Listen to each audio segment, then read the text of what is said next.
तिकडे डिझेल टंचाईमुळे बाजार समितीत भाज्यांची आवक घटली आहे. त्याचा परिणाम थेट भाज्यांच्या दरावर झाला आहे. अनेक भाज्यांच्या दरामध्ये वाढ झाली आहे. अनेक भाज्यांनी 100 गाठली आहे.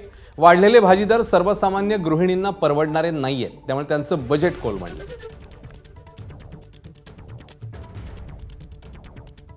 अनेक जे काही भाजीपाला उत्पादक शेतकरी आहेत त्यांच्या शेतामध्ये माल तयार आहे, मात्र तो माल बाजारापर्यंत जाऊ शकत नाही आणि त्यामुळे बाजारामध्ये भाज्यांची आवक कमी झाली आणि त्यामुळे भाज्यांच्या दरामध्ये वाढ देखील झाल्याचं आपल्याला पाहायला मिळते. हे वाढलेले दर मात्र सर्वसामान्य ग्राहकांच्या दृष्टीने खरं तर अडचणीचा विषय आहे. बजेट बिघडल्याचं आपल्याला पाहायला मिळतं आहे.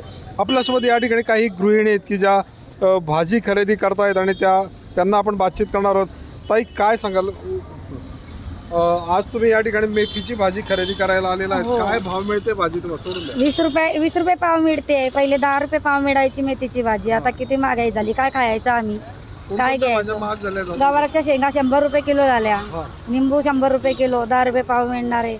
आता काय करणार आहे आम्ही, गरीब लोक, परिस्थिती आमची गरीब, खायला काही नाही. भाजी परवडत तर नाही, पण खाल्ल्याशिवाय हे पण होत नाही. त्याला पर्याय पण नाही आहे दुसरा. आणि मेन तर भाज्या पाहिजे तशा मिळत नाही, स्टॉक केलेल्या असतात त्याच घ्याव्या लागतात. पण भाज्यांची आवक कमी झाल्यामुळे भाव वाढला. हो, भाज्यांचे डिझेल पेट्रोलचे सगळंच प्रॉब्लेम चालू आहे, त्यामुळे सगळाच गोंधळ सगळा. एबीपी माझा, उघडा डोळे बघा नीट.